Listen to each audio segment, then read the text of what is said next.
And because of that, I sort of limited myself, and I only started making YouTube videos and posting on LinkedIn when I kind of got some achievements in my belt.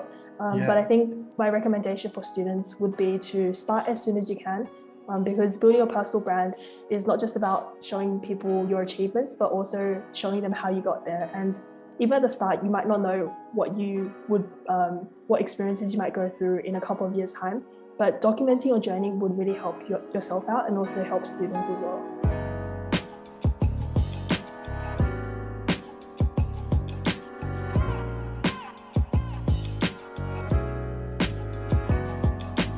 So Lucy, one of the most interesting parts about your particular journey so far to me was your YouTube channel, Tech with Lucy. In our previous discussions, you've talked about how you post sort of tech-related videos which are sort of focused towards students, whether it be sort of late high school, sort of early university. That's sort of the impression that I got. And just watching your videos, I've come across a few sort of key themes that span across your videos. Firstly, that being the videos are based almost entirely on your own experience. So they're grounded in a sense of realism. Secondly, those experiences are reflected in a very honest and sort of personal lens. And lastly, most of the videos are very instructive and informative. They offer some sort of tip or guidance or information for students particularly. So Lucy, I just wanted to start with the inspiration behind the YouTube channel. Where exactly did that come from? And essentially, why did you start that YouTube channel?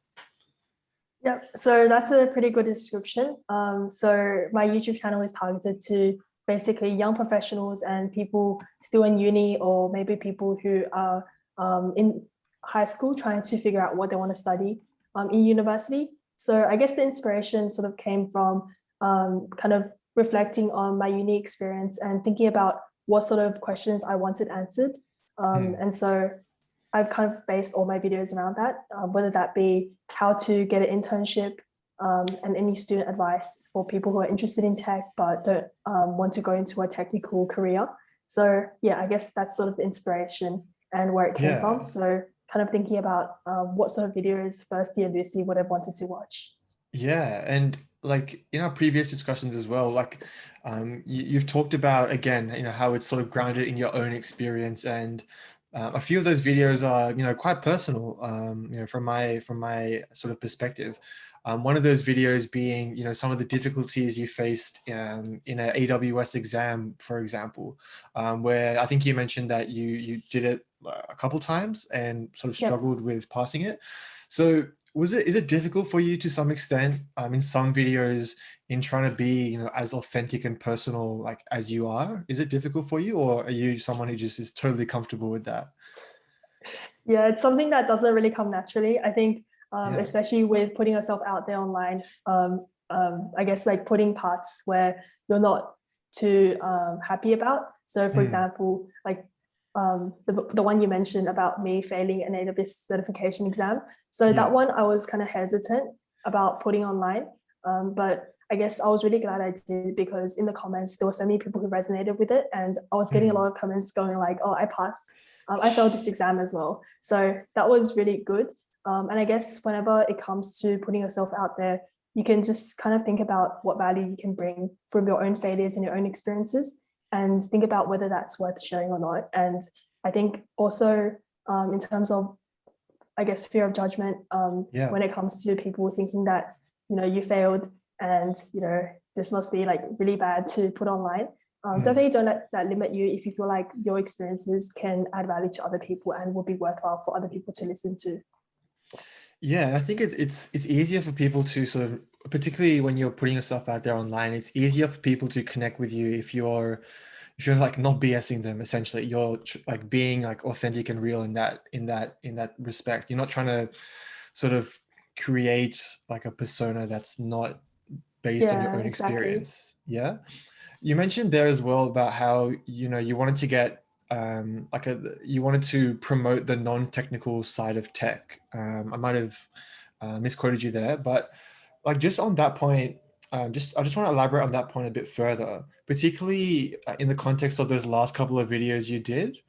which were about sort of focusing on the non-technical side of tech. So I think one of them was called 5 in-demand jobs in tech that don't require coding, which I assume is a technical skill.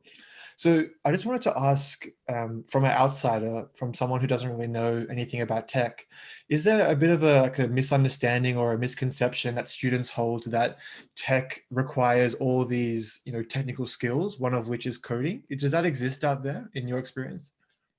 Yeah, definitely. I think the misconception is getting better now.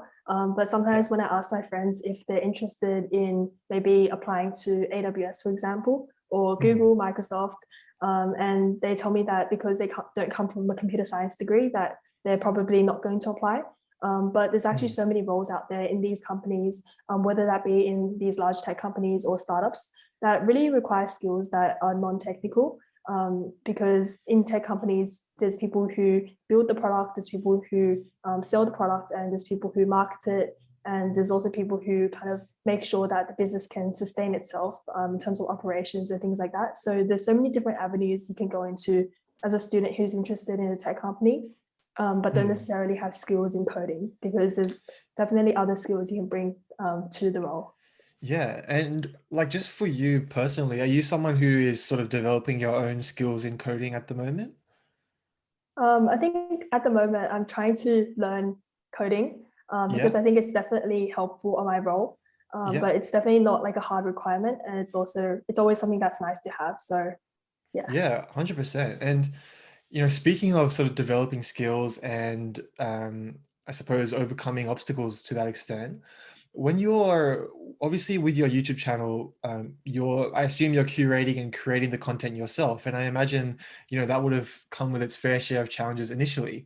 And in our previous discussions, we've talked about how it took you almost 10 hours to sort of get that first video out there. What was the biggest challenge for you initially starting out that YouTube channel? Was it learning new skills, learning how to record, edit videos? What was that biggest hurdle for you? Yeah, I think aside from the big hurdle of actually starting, so I guess getting over the fear of putting myself out there, there were Yeah. definitely a lot of other limitations and challenges that I faced along the way that I really didn't expect other YouTubers to be facing, because it's all kind of behind the scenes. And if you don't do it yourself, you don't really realize all like everything that goes into it. So I think the main challenges were definitely, I guess, choosing what camera equipment to buy, how to set up the audio, so all the technicalities. And then it comes down to how to talk in front of a camera. So that's a whole different skill in itself as well, because it's not as conversational as like how we're talking right now. It's more to like you basically talk in front of like a circle on a Yeah. camera. So that's kind of challenging and definitely something to learn. And yeah, the final part is just editing it, trying to figure out how to use like basically complicated software, and trying to make sure that you cut your video down so that it really adds value at basically every single minute of the video. So I guess those were some challenges along the way, and still trying to figure stuff out. Yeah, I guess it's definitely, like everything, it's a work in progress, and you're constantly, learning new ways to be, more effective and more efficient. Just on a more general point that you've brought up before, which I thought, was really interesting and really resonated with me, was, you talked about how in the context of your YouTube channel, but this could go towards anything. You talked about how you should start when you're not ready, when you don't feel totally prepared or qualified, or you don't have that security that you imagined you'd have. Can you just elaborate on that in a bit more detail? Like, what does that mean to you?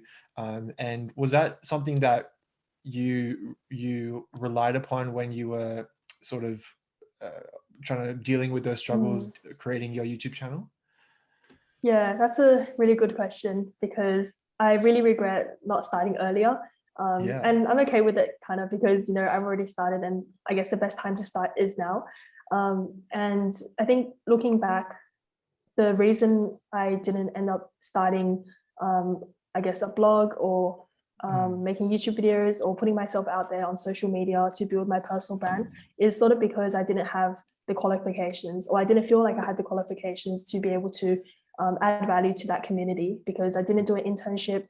I wasn't doing student societies. And because of that, I sort of limited myself. And I only started making YouTube videos and posting on LinkedIn when I kind of got some achievements in my belt. But I think my recommendation for students would be to start as soon as you can, because building a personal brand is not just about showing people your achievements, but also showing them how you got there. And even at the start, you might not know what you would, what experiences you might go through in a couple of years' time, but documenting your journey would really help yourself out and also help students as well.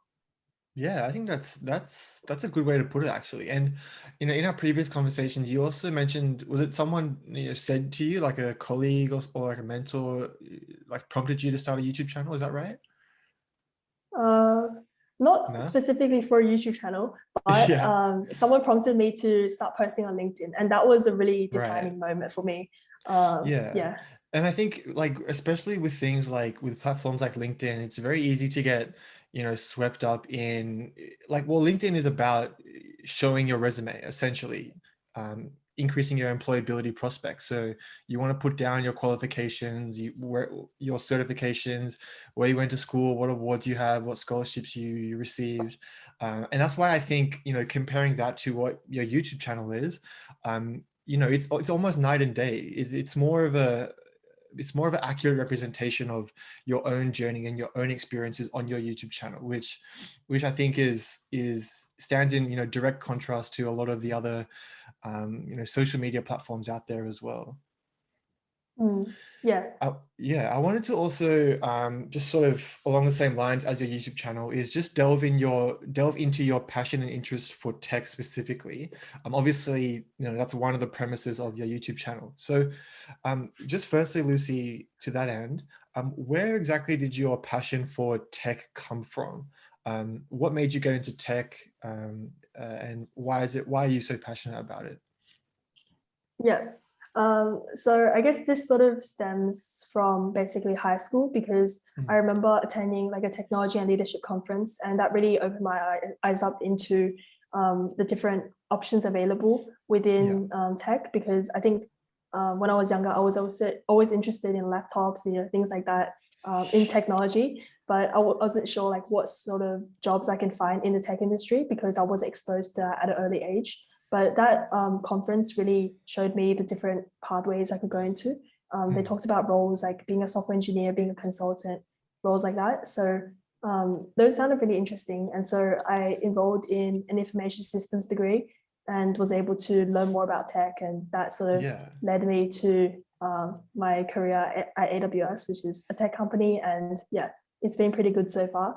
But I would say, yeah, it stemmed at a pretty early age. So as we touched on just there, Lucy, you are an employee of AWS, and you've had a couple of roles throughout the company as well. So for those that don't know, can you tell us about how your first role at AWS, how did that opportunity come across your lap, and where have you moved throughout the company since that initial role?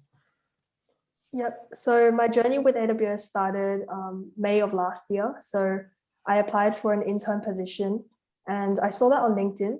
So Yeah. I messaged the person who shared the post on LinkedIn, which happened to be my future manager, which was pretty interesting. And Oh, so I guess by doing that, I was able to go into the next stages of interviewing for the role and ended up accepting the offer.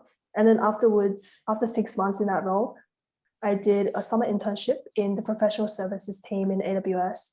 And then after that, in January of this year, I started full-time as a solutions architect. So that's sort of like the yeah. progression pathway. Progression. Yeah, Yeah. and I think it was in a LinkedIn post previously, you sort of reflected on your time at AWS, and you talked about the three biggest takeaways from being an employee at AWS. That being number one, building meaningful relationships. Number two, setting clear goals, and number three, to always be open to learning and to be curious. So I was just wondering if you'd be able to expand on that a bit further. How did you come to those sort of realizations, and how did they help you at your time at AWS? Yeah. Yeah, that's an interesting one. And I think I'll probably expand on the one that's learn and be curious, because that's Yeah, the one that I really resonate with. Because I think as an intern, you have the mindset that you sort of have to know some things going in. And Mm, but in reality, yeah. I think it's just all about the mindset. You don't really need to know anything going in. You learn everything along the way. And I think that internship really taught me, like, it really taught me the importance of continuous learning. And even going in as a grad, there's a whole bunch of things to learn on the new role. And so learning and be curious is something I really resonated with. And it's actually one of AWS's 14 leadership principles. So it's kind of the things that we live by day to day and the way we do our work and interact with customers. So yeah, I Yeah. think that's really important for any students who are applying for an intern role, ended up getting in, and might feel a bit of imposter syndrome because they feel like they're not as qualified as other people, for example. But don't let that limit you, because I think the mindset and the attitude is the most important at the end of the day when you become an intern. Yeah, I think on that point you mentioned earlier about sort of as an understanding that you have certain skills and certain knowledge going into the role, particularly for internships. I think that's definitely something that I've experienced previously, and I think a lot of other people have as well. So I think it's really cool to hear you talk about how that's not the case in real life. An internship is basically a learning opportunity. That's Yeah. another way, to put it. Mhm. Just on the point of reflecting upon your experiences at AWS, you've talked about how you started working there during the pandemic. Obviously, that was a super difficult time for many people, particularly if you're starting a new job. I imagine that would have been really challenging to build relationships with your manager, team members, sort of familiarizing yourself with the culture of the company. Was there a sort of particular challenge that sort of made life difficult initially, starting during the pandemic, or were there other challenges aside from that which you struggled with? Yeah, that's an interesting one. Yeah, And yeah, that reminds me why I put it into one of my lessons in the LinkedIn article. Yeah, because I think I was already mentally prepared going in that there's going to be a lot of calls, a lot of video calls to meet the team and to just do my work as an intern as well and get to know other people within the company. But I think the one thing that I wasn't really mentally prepared for is, I guess, the kind of like in my company, people just call it like the water cooler conversations, where you meet people just when you're kind of walking around getting a drink. I sort of didn't have that as an intern when I was interning like during the pandemic. I think that was one thing that I really had to keep in consideration when it yeah, came to my 6 month internship. And because of that, because I couldn't have those casual conversations and meet people randomly, I kind of had to create those opportunities by myself by organizing 30-minute catch-ups with just random people in the company that I thought were really interesting, and I really wanted to hear their career journey and sort of their like how they got to where they are now in AWS. So I guess that would be an advice I have for students. Even right now, when restrictions are kind of settling down and people are going back to the office, it's still important to book in those 30-minute time slots um, with people in the team and outside the team to just gain a wider perspective of sort of what makes the company and how the company sort of how the company sort of fits in together with like the different roles. yeah. And obviously, like your time at AWS was, one of the internships that you've done. You've also gained experience at, PwC, Deloitte, and CodeCamp. And we've touched on, sort of the nature of internships, but as it's a learning opportunity, and it's sort of the conventional way for students to gain sort of industry experience and practical hands-on experience.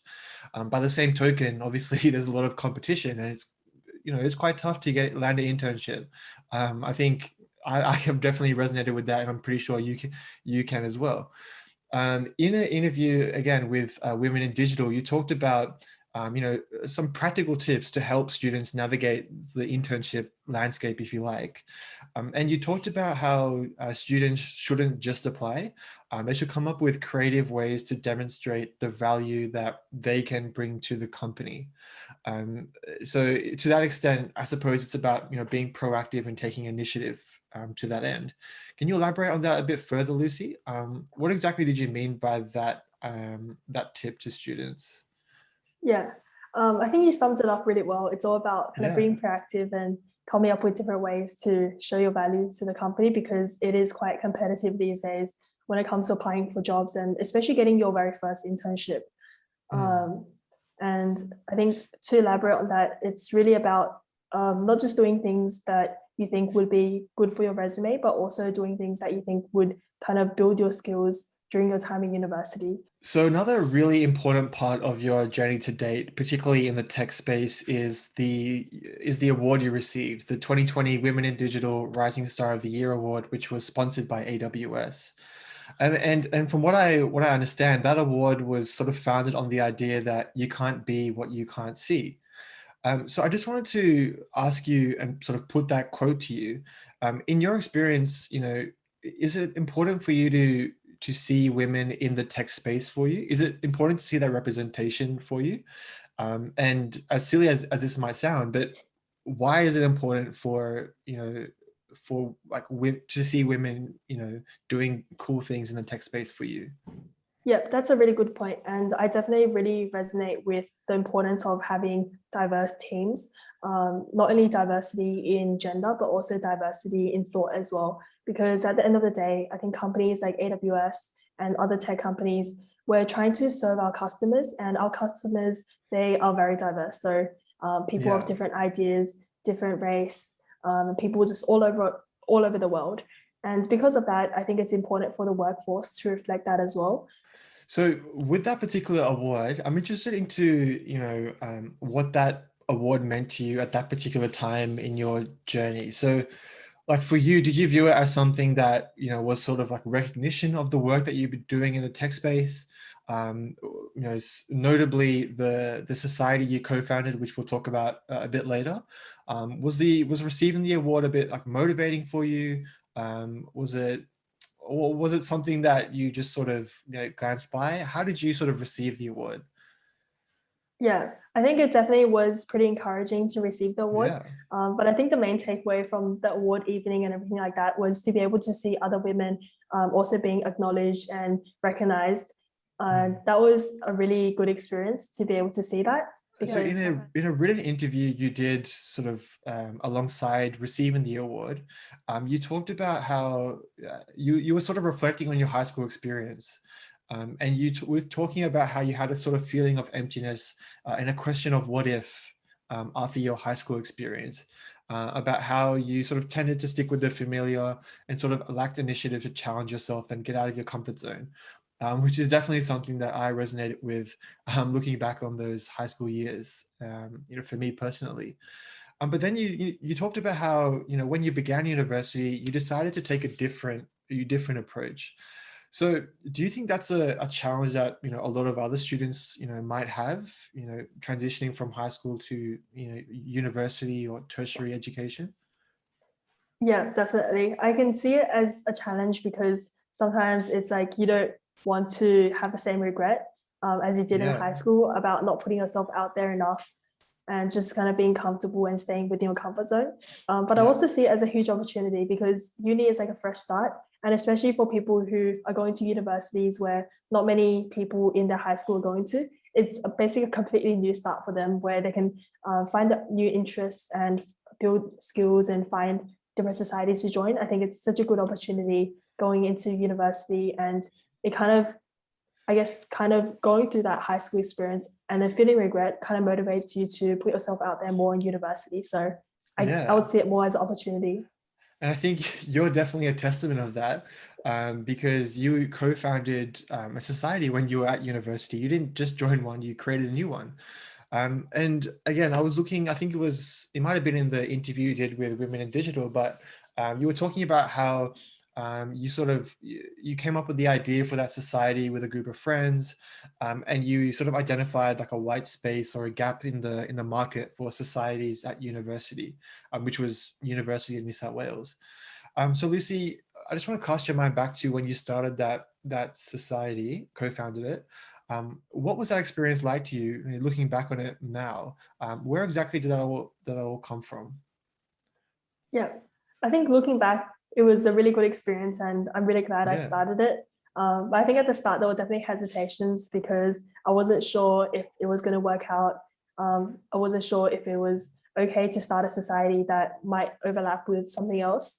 Right. And yeah, I wasn't sure if I was sort of capable to run a society and sort of work alongside a team of 30 something people. But yeah, looking back, it's been a really good experience with so many different skills that I picked up along the way. And it really taught me that it's not just about kind of having everything ready and having all the skills and all the experience before you start the society, but also just Yeah, continuous learning and learning things and picking things up along the way when you sort of need to. exactly. And that sort of goes back to what you were talking about earlier when you started your YouTube channel about, Yeah. putting aside the fact that you might not be as qualified or have the right skills or experiences. I definitely sort of see that as like a sort of common theme throughout this conversation, if you like. So, I mean, just with the society specifically, it's the UNSW Digital Society. For those that don't know, what exactly does that society do? Like, what kind of events and activities do they have, and do you guys offer for UNSW students? Yeah, so it's a tech-focused society, but it Yep. more specifically focused towards the branches of product design, digital innovation, and also digital strategy. So we focus on these three main pillars, and we sort of tailor all our events towards that. And we try to build a community for people who are interested in careers in these three fields. So I guess, yeah, that would be a very small summary Yeah, of the definitely. society. And yeah, I was having a look at some of the sort of initiatives that you guys do, and I definitely do think that you fill a space which is not which was not currently filled, by other sort of similar tech or digital based societies at the university, and I think that's really cool. So we talked about how you started the idea with a group of friends, and you were initially a little bit hesitant and reluctant to start this project. I think anyone would be, to be quite frank. But when you were coming up with the proposal to start the society, I'm interested in sort of how other people responded to that around you. We talked about it before, but were people around you sort of receptive to the idea? Did they encourage you, motivate you? Or were there people around you that were like, just abandon this right away, this is never going to work, go join a existing successful society? What was the reaction from people around you there, Lucy? Yeah, it was definitely very mixed responses. When I Yeah. told some people that they were pretty encouraging, they were like, yeah, I can see a need for this. Like, definitely go ahead and I support this. And there were some people who are less reluctant on it. But I think it's okay for people who are not, if they're not fully supportive of it at the beginning, because sometimes you have this big vision in your head about how it all connects and how it's going to fit into like the future, direction of the university society space and all the events you're going to hold. And sometimes you don't have time to explain to someone like your whole plan and thought process behind what you want to do. Yeah. You like what you say is, I want to start a society and I'm going to create a society focused around this. And I guess when you tell people the idea, just say that statement, people might interpret it differently. But yeah, overall, I think if you get mixed signals from people, some people are supportive, some people are not. I think it's still really important to go with your gut feeling. And if you think it's a strong idea, definitely go ahead and start the thing that you want to do. Yeah, you brought up an interesting point there about, like in those initial stages, you just have an idea, right? Like there's nothing sort of tangible for people to see. It's sort of difficult to sell people on an idea initially. Yeah. And I think, if for people who've started whatever project, society, or initiative, I think, a lot of other people can resonate with that sentiment as well. I thought that was really interesting to me personally. So reflecting Mm. on that, that whole, creating a society experience, you sort of summed up and wrapped up that experience on an article you posted on LinkedIn called "5 Things I Wish I Knew Before Starting a New Student Society on Campus," which is very aptly named, very specific. So you talked about some really practical tips and guidance, for others starting a society. I won't put you on the spot and ask you to recite all 5 of those, but was there a particular message that you were trying to get across, or was there a particular takeaway which you found was most important for you? Yeah, I think so. There's one that really resonated, and that was the first one I remembered when I Yeah. thought about the 5. It's to keep reaching out.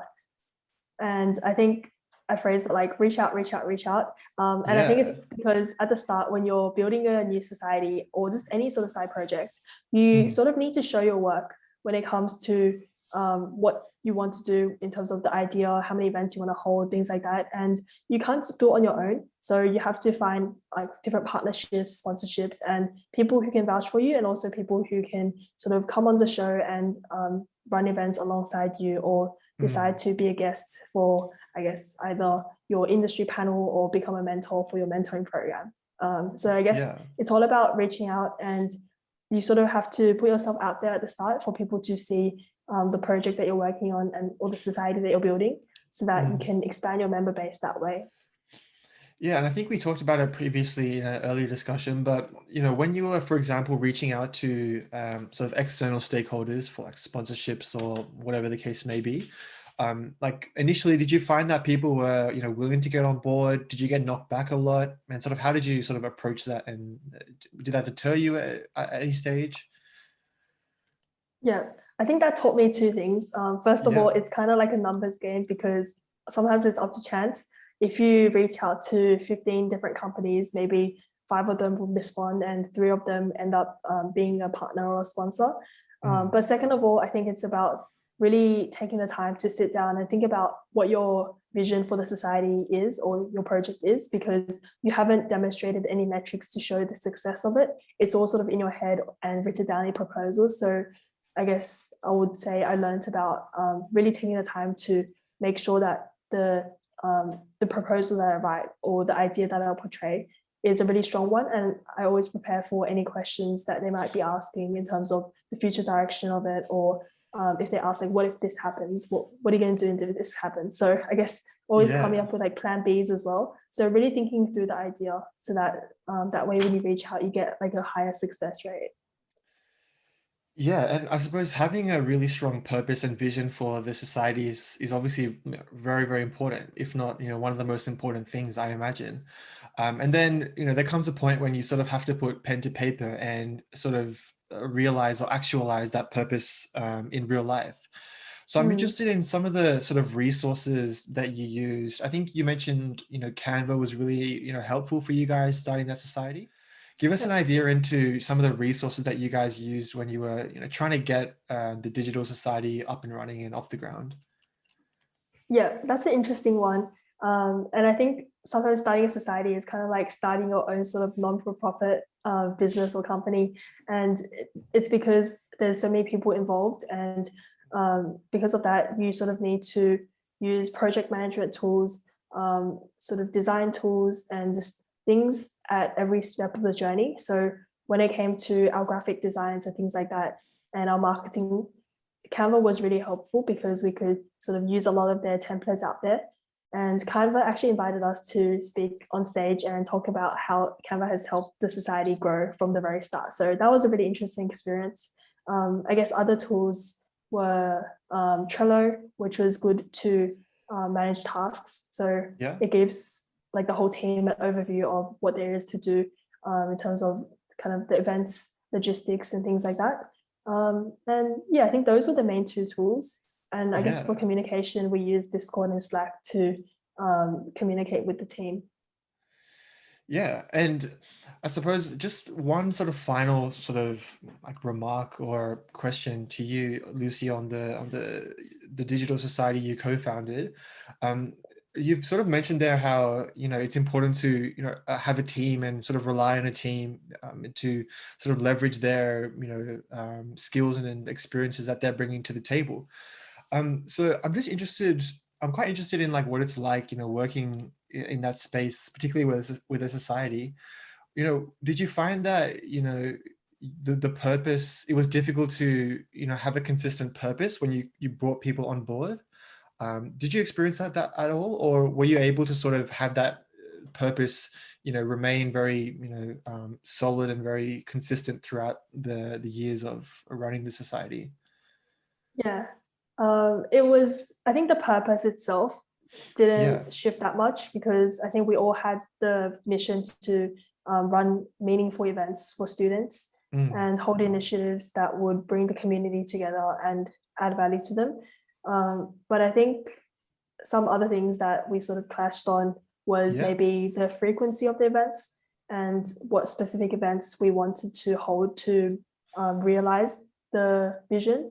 And so I think it's all about kind of compromising that, making Mm. sure that we get our point across, but we also are willing to listen to other people's perspectives and why they want to do things their way. So Yeah. I guess thankfully my team was also always like pretty compromising, and no one was sort of like stuck in their own idea and wouldn't bulge. So I Yeah. think that was pretty interesting.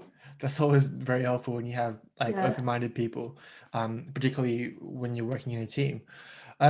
Lucy, that pretty much brings us to the end of our time today.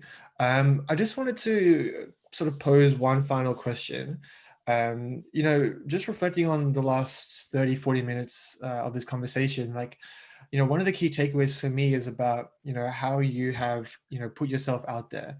A lot of the times, from the outside looking in, when you started the society, or when you started at AWS or things of that nature, or your YouTube channel, it was about, being vulnerable and, putting yourself out there. And there's a lot of uncertainty when you do that, because you don't know how people are going to receive a message or an idea or a project you're putting out there. But I suppose, just in closing, Lucy, actually, just on that, another key theme for me is about, taking initiative and being proactive. I think that's, very valuable for other young people out there as well. And it's something that resonates with me in particular, because a lot of the times, I've definitely been guilty of this, where you sort of get a bit lazy and complacent. You sort of think that, things will fall from the sky, and, you are entitled to like a particular job or opportunity. But in reality, things, don't actually work that way. You have to, take responsibility, upon yourself, and accountability, to make things happen. And I think, your experiences demonstrate that point, particularly well. So just in closing, Lucy, you've mentioned, some of the key messages you want to get out there to students, particularly in the tech space. But I suppose, on a more general point, was there any last takeaway or a key message which you might have mentioned previously, which you want to just reiterate, or put out there, to a student who might be in like high school or university, just as a closing final point? Yeah, that was really well summarized. And yeah, I think at the start, when you first, put yourself out there, there's Mm. a lot of uncertainty that you face because you don't know how people are going to react to it. But at the same time, you yourself might not even know what the future direction of what you want to do sort of leads to. So there's just so much uncertainty. But I think the final Mm. remark is that sometimes we end up regretting the chances that we didn't take as opposed to the chances that we did take. So if you try something out, screwed up visibly or something like that, it's definitely okay, because you kind of are sort of relieved in a sense that you gave it a go, rather than if you didn't at all. All right, and that's pretty much a wrap there, Lucy. Again, very, very thankful, and appreciative for your time today, Lucy. It is a very cold Sydney night, and I appreciate that it's quite late as well. So I just want to say a big thank you for joining the conversation, Lucy, and I'm super excited to see where you take things in the future. Thanks for inviting me on your show.